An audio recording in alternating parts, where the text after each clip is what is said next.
These two foods could keep you alive for years, and they're dirt cheap.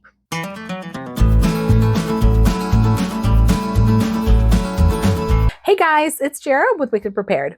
There are two foods that together provide the majority of nutrients that humans need to survive. And spoiler alert, it's not beans and rice.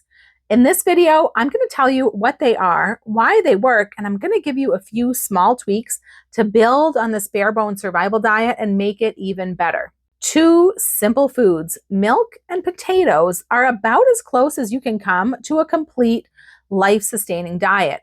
They complement each other remarkably well, covering most essential macronutrients, vitamins, and minerals needed to sustain life for extended periods. Each one fills in the gaps where the other is lacking. Milk itself is pretty close to a complete food all on its own. After all, some kind of milk is enough to sustain all mammals throughout their infancy.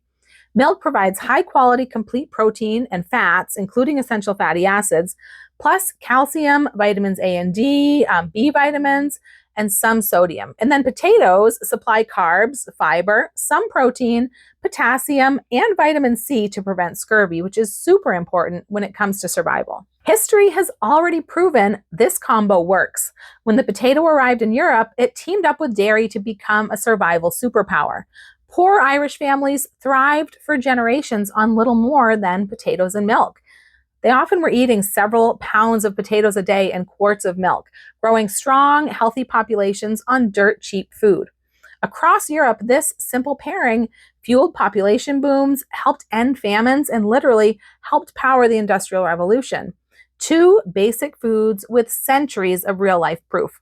What makes this even more relevant for modern-day preppers is their easy availability and their very manageable cost at a time when grocery inflation and steeply rising cost of living can make building an emergency food storage seem daunting, if not downright impossible.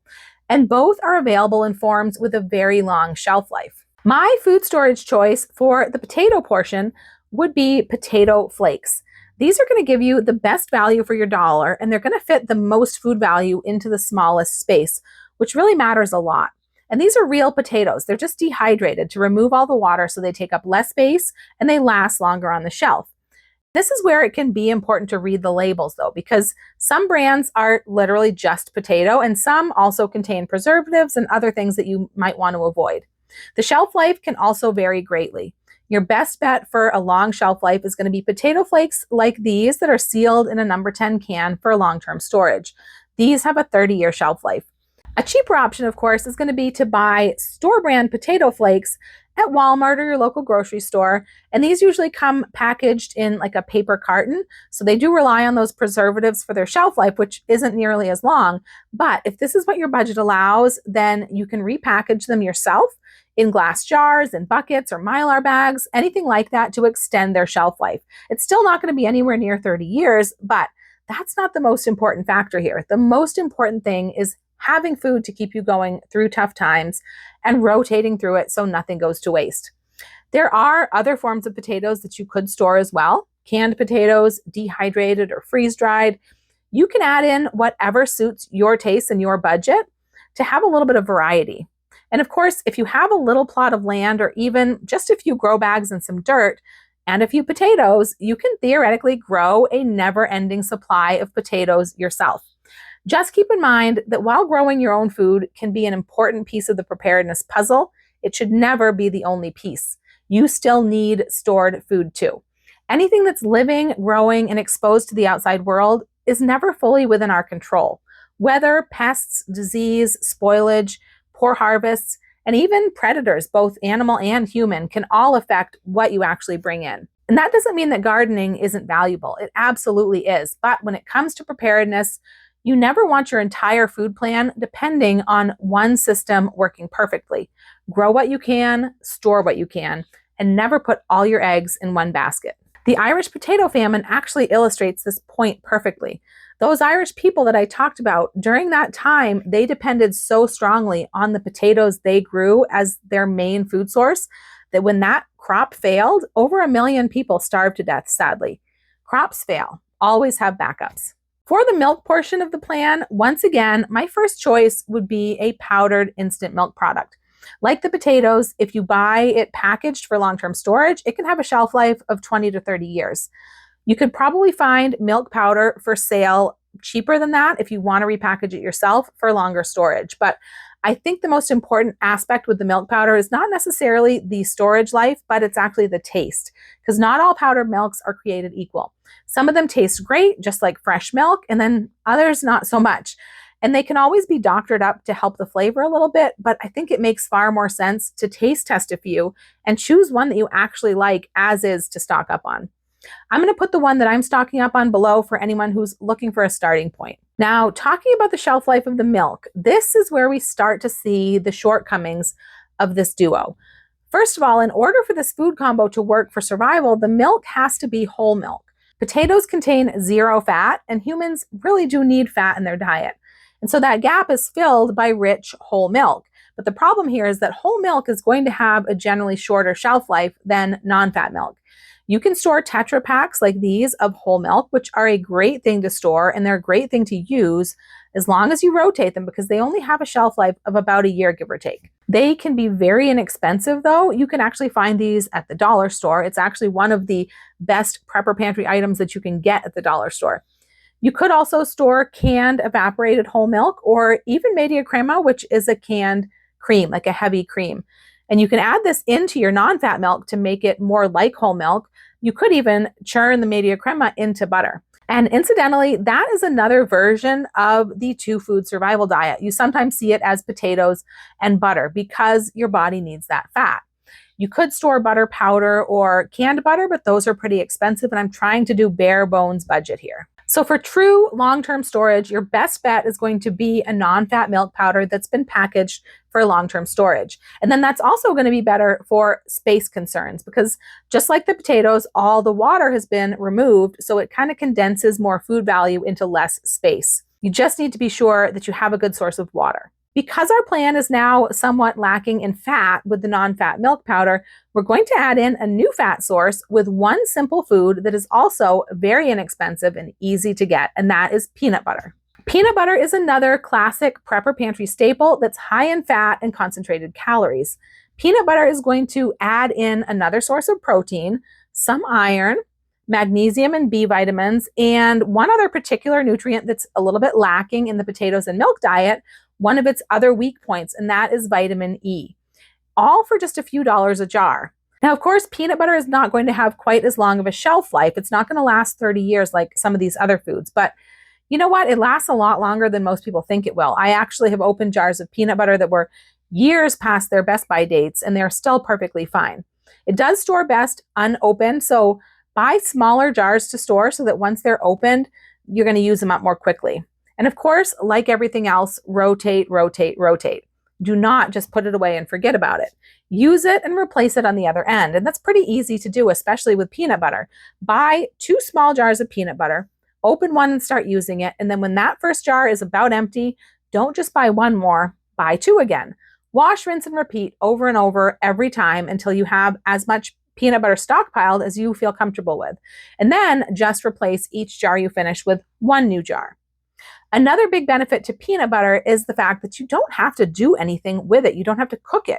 Sure, you could spread it on bread or crackers or blend it into a soup or a sauce, but you could just as easily eat a big spoonful of peanut butter right out of the jar for a quick boost of calories and energy.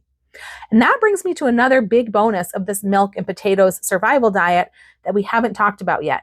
These foods are very easy to prepare with little to no cooking required. Milk powder, just add water and stir. That's it. Ready to go, milk. Potato flakes, just add warm or hot water, and voila, your potatoes are ready. Now compare that to the cooking required for those other prepper staples, dry beans and rice, and it's no contest. But while we're taking a hard look at this diet, we just solved the fat problem. But where else could this diet fall short? Well, it is pretty low in sodium, salt. And once again, like fat, people tend to think of salt in a negative light, but our bodies couldn't survive without it. It's necessary. And milk does have a little sodium in it, and then the peanut butter is going to add some more, but overall, we're still low in this one crucial electrolyte. But We're in luck again because salt is one of the cheapest, most easily available foods that there is. For less than $1, you can get over 1.5 pounds of salt. And if you choose iodized salt, you're going to also be insuring against iodine deficiency. Potatoes are very low in iodine. Milk, on the other hand, can be a good source of iodine. So our base diet is not necessarily deficient, but the amounts in milk can vary depending on a lot of different factors. So iodized salt would make this plan a little bit safer. So a little extra insurance for such a cheap price is a good thing. And besides, salt is going to make those potatoes 1,000,000 times more pleasant to eat. There's another nutrient where this minimalist diet can fall a little bit short. And I'm going to struggle with the pronunciation on this one, but it's molybdenum. Molybdenum. Molybdenum. Molybdenum is a trace mineral that's an essential micronutrient for our health. We do need it. Deficiencies are rare, but if they persist long enough, they can lead to some pretty severe consequences. The milk and potatoes diet on its own is low in this mineral, but there's one more extremely cheap, very common food that we can add to this stack to address this, and that's oats. Oats are not only a good source of molybdenum, but they also add a healthy dose of fiber, which is also a little bit lacking in the milk and potatoes diet. There's a little bit of fiber in the potatoes, and we did bulk it up with the peanut butter, but adding the oats is going to ensure that our gut health and our digestion and all of that stuff is going to be up to par if we were surviving on just this diet. Oats also contain a decent amount of protein, believe it or not. But as a plant source, of course, it's not a complete protein. But if you put the oats and the peanut butter together, then you have a complete protein, just the same as when you combine beans and rice. Oats can also store a very long time. Once again, it's going to be much longer if they're packaged appropriately. But what matters most here is the type of oats. So for prepping purposes, I would go with quick oats. Quick oats are basically identical to your regular rolled oats nutritionally, but they cook up much more quickly. And in a situation where power is going to be out and fuel may need to be rationed, that matters. In fact, like our other foods, these could even be simply soaked in cold liquid and not heated at all. Think overnight oats. Or you could mix them right in with the peanut butter for energy balls that don't need to be cooked at all.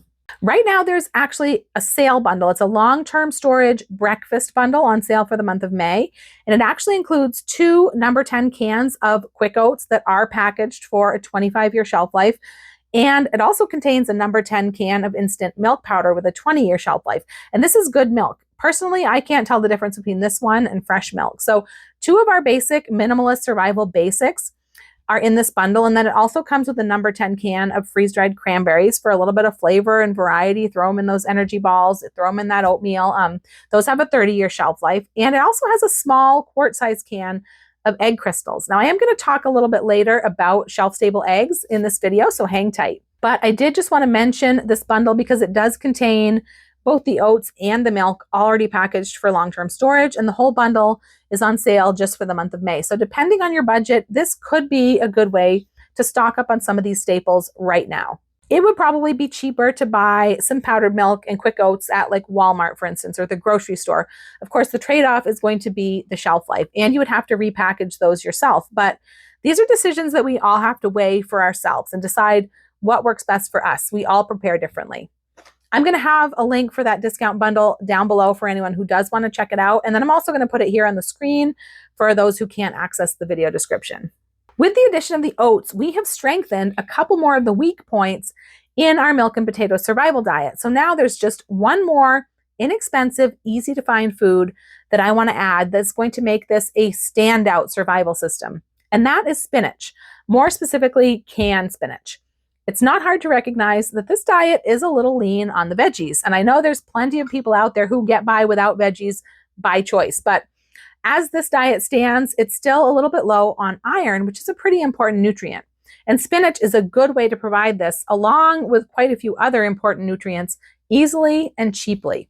The one caveat here is that the iron in spinach is not as easily absorbed as the iron from meat by our bodies, but for a bare bones budget plan, meat just won't fit. Meat is a lot of things, but cheap is not one of them, especially beef and seafood, which are typically the best sources of iron. The good news here is that the vitamin C in the potatoes is going to help our bodies absorb that iron from the spinach. And that's one more example of how this diet works together in harmony.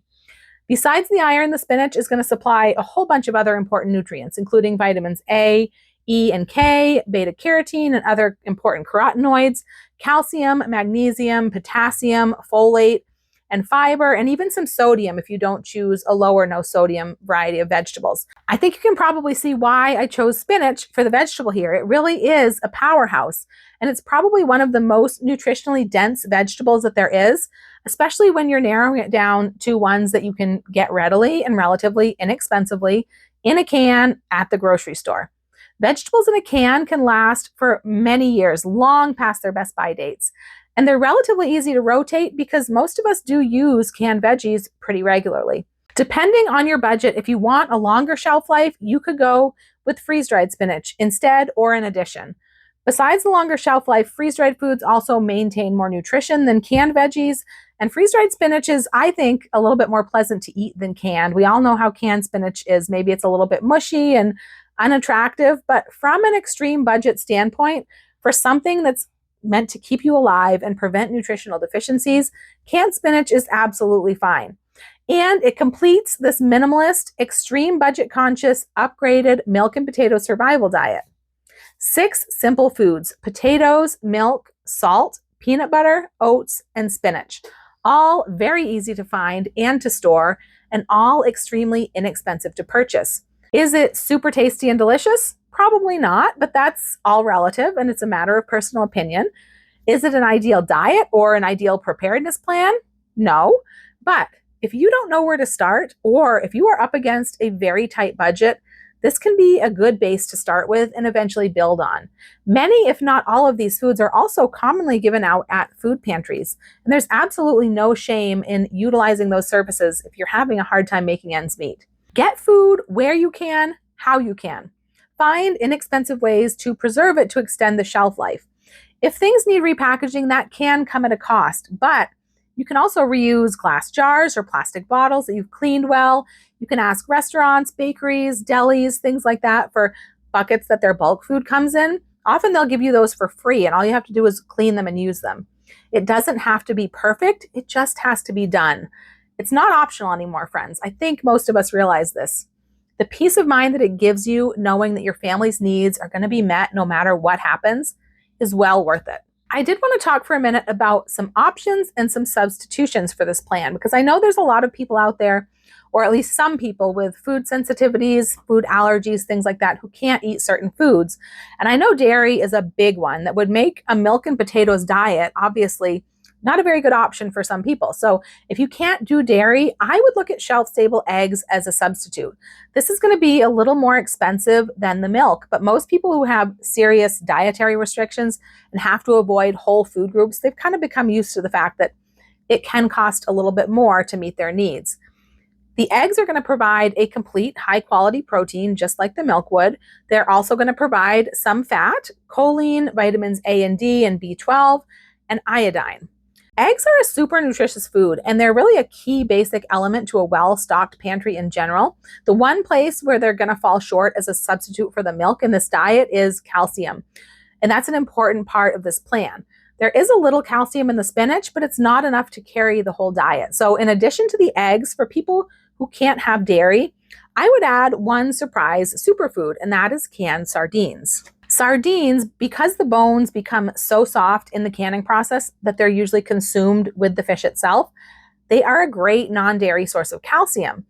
Most people think of tuna when they think about storing fish in their prepper pantry, but nutritionally, tuna falls short compared to sardines. Besides the calcium, sardines are going to provide more complete protein to this plan, as well as fat, including omega-3s and vitamins D and B12. And I know not everyone loves sardines. I definitely get that. But from a preparedness standpoint, they're hard to beat because they pack so much nutrition into one teeny little can. And like the other core foods in this plan, they are also pretty inexpensive. So honestly, if you do like them, this would be a really good bonus item to add, even if you can have the milk. One good thing about this survival diet that we've created here is I do believe it's naturally gluten-free. So we don't have to worry about that particular dietary restriction. So the only other major food allergy at play here that I can think of is going to be peanuts with the peanut butter. So if you can't have peanuts, substitute sunflower nut butter instead. The sun butter actually covers a few nutrients even better than the peanut butter, but it's just a little more costly and a little harder to find. So I went with the peanut butter for the basic plan. Now, there you have your list. This is the rock bottom plan that can keep you alive and get you through some very tough times. And you can add all these things to your pantry very easily and very inexpensively. Start adding these core items to your preps and make sure you're also storing ample water to prepare them in addition to what you need for drinking and hygiene. Then add more foods as your budget and your space allows. Build and improve. If you made it all the way to the end of the video, leave me milk and potato emojis down in the comments. Be sure to check out the description box below the video for sources for anything I mentioned today, as well as many of our other favorite preparedness resources. And for some more low-budget prepping ideas, check out this video next. I'm Jera with Wicked Prepared. Survive today, thrive tomorrow. We'll see you next time.